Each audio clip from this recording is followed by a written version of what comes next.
But we'll get to the Oscars and its usual display of stupidity and over-the-top flashes of wealth that AOC and Bernie will have nothing to say about. In any case, let's begin with the Green New Deal. So over the weekend, something amusing happened. The amusing thing was that AOC basically let spill, unfortunately, what too many folks on the left actually think about the uses of government power. Now remember, AOC came into Congress as a fresh face. You remember, so fresh, so face, incredible freshness as well as faceness.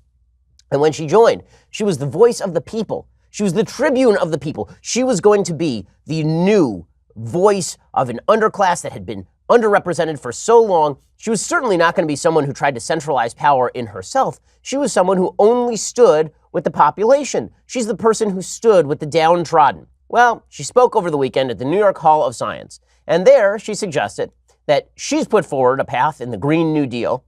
And if you don't have a better path in the Green New Deal, well, then she should become dictator, basically. Here's what AOC had to say. I just introduced Green New Deal 2 weeks ago, and it's creating all of this conversation. Why? Because no one else has even tried. So people are like, oh, it's unrealistic. Oh, it's vague. Oh, it doesn't address this little minute thing. And I'm like, you try.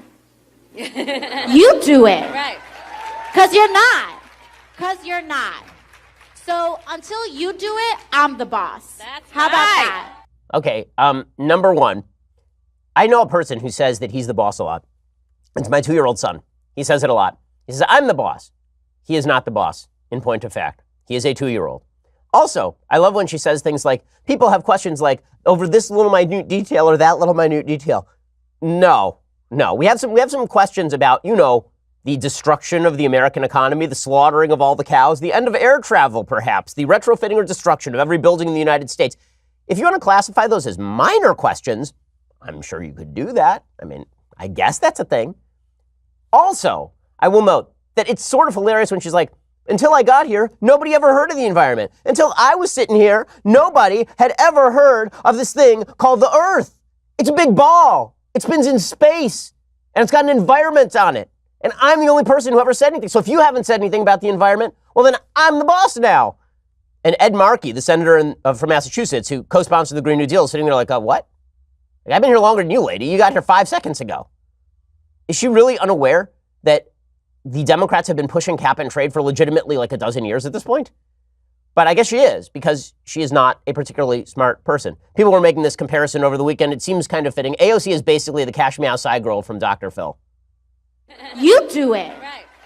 Because you're not. So until you do it, I'm the boss. That's How about that? You heard it here. And all these laughing like something funny. She's talking about the audience, that they're laughing at her. Did you say the are laughing? Yep. So the audience are a bunch of Yep.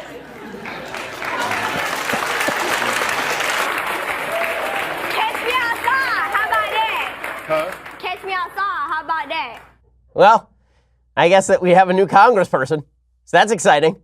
Cash Me Outside girl, our future president. When she's president in 2060, she will probably end global warming. I mean, the entire world will explode because she'll start a nuclear war or something, but that's very exciting stuff.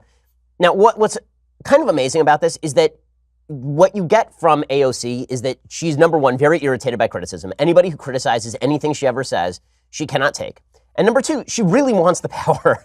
For a lady who, again, came into Congress on the wave of this populist uprising, she really wants a lot of power. I'm the boss. And if you don't agree with me, well, then I'm the boss.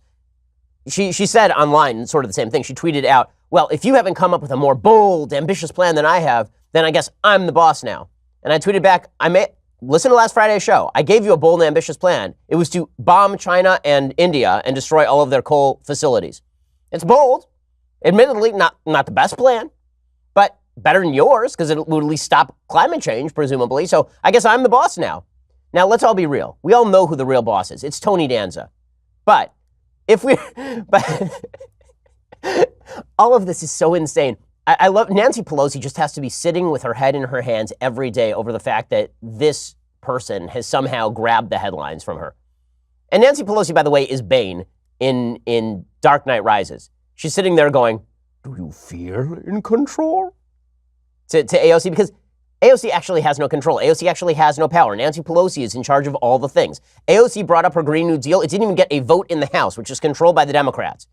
So no, she is not the boss. But it does demonstrate full scale how, for people like AOC, power is absolutely intoxicating, incredibly intoxicating.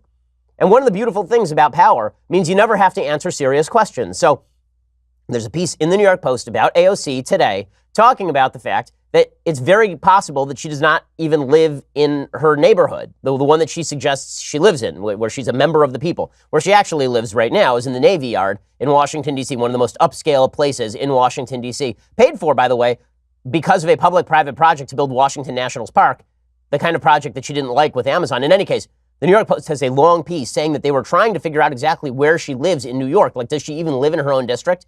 And her people refuse to answer where she lives. She says for safety reasons, but they're not asking for her home address. All they are asking is, does she live in the district she says she lives in? And they won't answer the question. The Post emailed Ocasio-Cortez's spokesman, Corbin Trent, 4 times with specific questions, which were all ignored. On Saturday, the Post reached Corbin by phone. We will not be commenting, he said. Among the queries he refused to answer, where does the Congresswoman live? On Saturday night, a staffer promised a Post reporter that Ocasio-Cortez would talk to him after speaking event in Corona. During the event, 2 staffers were seen reading an early edition of this story on their phones. Come downstairs, I have to take a picture quick, the Congresswoman then told the reporter after the event, instructing him to wait for her. 20 minutes later, she ducked out a back door, jumped into a chauffeured SUV, and zoomed off. Zoop! Gone. But don't worry, she's the boss. Ocasio-Cortez was in New York City last weekend and this weekend with appearances in Queens on both Saturdays, yet she was not seen coming or going from her Parkchester pad either day. Her apartment's next-door neighbor said she had never seen Ocasio-Cortez. Another neighbor, who has lived down the hall from the Congresswoman's apartment for the last 40 years, said she'd never seen her or her boyfriend, Riley Roberts, who has claimed the address as his own since last spring. I would have remembered, said the neighbor when shown a photograph of AOC. Workers at Jerry's Pizzeria, less than a block from her building, and at the local grocery store said she had never patronized their businesses. And a server at a nearby taqueria said the Congresswoman had only come in to be filmed by news crews. A postal worker who delivers mail to the building said that in the last 10 years, he has only seen Ocasio-Cortez intermittently, and that several months' worth of mail regularly accumulates in the mailbox before anyone bothers to collect it. The worker said that Ocasio-Cortez and Roberts were the only ones getting mail at the address. He said just because their names are on the box doesn't mean they live there. And in 2017, when Ocasio-Cortez first filed paperwork to become a congressional candidate, she didn't even know what district she lived in, mistakenly declaring plans to run for neighboring District 15 before correcting the error days later. Her new digs over in the Navy Yard feature gold-plated amenities like a rooftop infinity pool, a cycling studio with a dozen pricey Pelotons, men's and women's saunas, a golf simulation lounge, but no affordable units for low-income residents in spite of a local law that requires them, the news site reported, that'd be Washington Examiner, reported.